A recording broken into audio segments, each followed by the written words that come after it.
ಪ್ರಧಾನಿ ನರೇಂದ್ರ ಮೋದಿ ಅವರ 3ನೇ ಬಾರಿಯ ಪದಗ್ರಹಣ ಕಾರ್ಯಕ್ರಮಕ್ಕೆ ರಾಜ್ಯದಿಂದ ಬಹಳಷ್ಟು ಜನ ಕಾರ್ಯಕರ್ತರು ಬಂದಿದ್ದಾರೆ, ಸಚಿವರು ಬಂದಿದ್ದಾರೆ, ಶಾಸಕರು ಬಂದಿದ್ದಾರೆ. ಅದರ ಜೊತೆಗೆ ಕರ್ನಾಟಕದಿಂದಲೂ ಸಹಿತ ಏನಂದ್ರೆ ಶಾಸಕರು ಶೈಲೇಂದ್ರ ಬೆಲ್ದಾಳೆ ಅವರು ಸರ್ ದೆಹಲಿಗೆ ಬಂದಿದ್ದೀರಾ.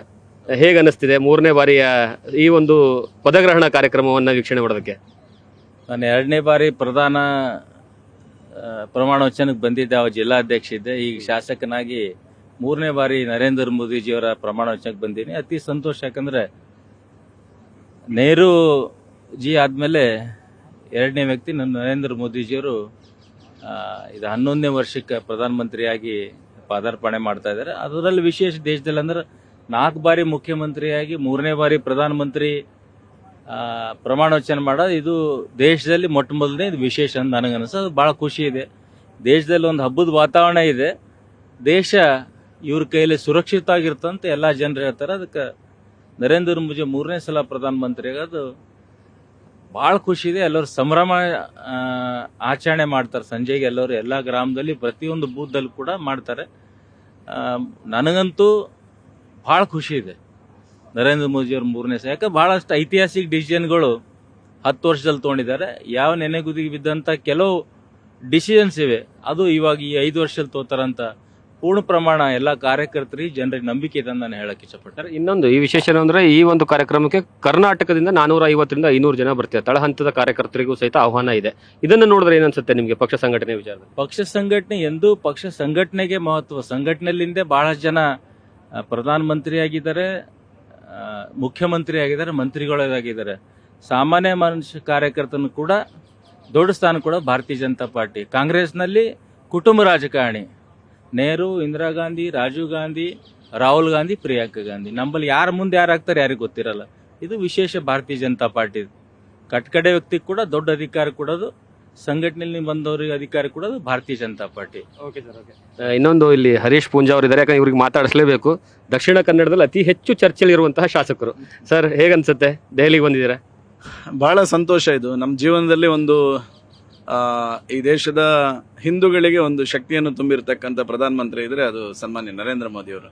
ಆ ಹಿಂದುತ್ವದ ಶಕ್ತಿಯ ಮೂಲಕ ಮತ್ತೊಮ್ಮೆ 3ನೇ ಬಾರಿಗೆ ವಿಶ್ವಗುರು ಭಾರತವನ್ನು ಮುನ್ನಡೆಸಲು ನರೇಂದ್ರ ಮೋದಿ ಅವರು ಪ್ರಮಾಣ ವಚನ ಸ್ವೀಕಾರ ಮಾಡುವ ಸಂದರ್ಭದಲ್ಲಿ ನನ್ನಂತ ಒಬ್ಬ ಸಾಮಾನ್ಯ ಕಾರ್ಯಕರ್ತನಿಗೆ ಇವತ್ತು ಇಲ್ಲಿ ಬರುವಂತ ಅವಕಾಶ ಸಿಕ್ಕಿರೋದು ಬಹಳ ಸಂತೋಷ. ಇಲ್ಲ, ಈ ಸರಿ ಬಹಳಷ್ಟು ದೊಡ್ಡ ಮಟ್ಟದಲ್ಲಿ ಚರ್ಚೆ ಇದ್ದಿದ್ದು ಕರಾವಳಿ ಭಾಗದಲ್ಲಿ ಕನಿಷ್ಠ ಪಕ್ಷ ಬಿಜೆಪಿ ಈ ಸರಿ 1 ಅಥವಾ 2 ಕ್ಷೇತ್ರ ಕಳ್ಕೊಳ್ಳುತ್ತೆ, ಇರದೇ 3, ಅದರಲ್ಲಿ 2 ಕಳ್ಕೊಳ್ಳುತ್ತೆ ಅನ್ನೋದು ದೊಡ್ಡ ಮಟ್ಟದಲ್ಲಿ ಚರ್ಚೆ ಇತ್ತು. ಈಗ ಎಲ್ಲವೂ ಸಹಿತ ಆಗಿದೆ ಕರ್ನಾಟಕದಲ್ಲಿ. ಏನ್ ಅನ್ಸುತ್ತೆ ಈಗೇನ್ ಹೇಳ್ತೀರಾ ಅಂತ? ನೋಡಿ, ಯಾವತ್ತು ಹಿಂದುತ್ವಕ್ಕೆ ಭದ್ರಕೋಟೆ ಆಗಿರ್ತಕ್ಕಂಥದ್ದು ಯಾವುದು ಕೇಳಿದ್ರೆ ಕರಾವಳಿ ಕರ್ನಾಟಕ. ಯಾವ ಸಂದರ್ಭದಲ್ಲೂ ವ್ಯಕ್ತಿಗಳ ತಪ್ಪಿನಿಂದಾಗಿ ಒಂದಷ್ಟು ಕಾರ್ಯಕರ್ತರು ಇಲ್ಲ ಬದಲಾವಣೆ ಮಾಡಬೇಕೆನ್ನುವಂಥ ಅಪೇಕ್ಷೆಯನ್ನು ಪಡುವಂಥದ್ದು ಸಹಜ. ಆದರೆ ಮತದಾನ ಅಂತ ಬಂದಾಗ ಯಾವುದೇ ಕಾರ್ಯಕರ್ತ ಇರ್ಬೋದು, ನಮ್ಮ ಕರಾವಳಿ ಭಾಗದ ಯಾವುದೇ ಮತದಾರರು ಹಿಂದುತ್ವವನ್ನು ಬಿಟ್ಟು ಕೊಡುವಂಥ ಪ್ರಶ್ನೆಯೇ ಇಲ್ಲ.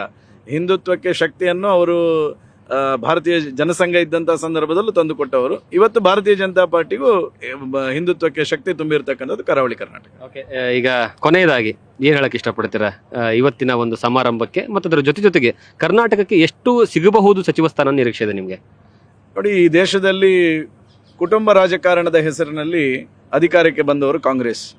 ಆದರೆ ಜನಸಾಮಾನ್ಯರ ಒಬ್ಬ ಪ್ರತಿನಿಧಿಯಾಗಿ ಈ ದೇಶವನ್ನು ಪ್ರತಿನಿಧಿಸಿರುವವರು ನರೇಂದ್ರ ಮೋದಿಯವರು.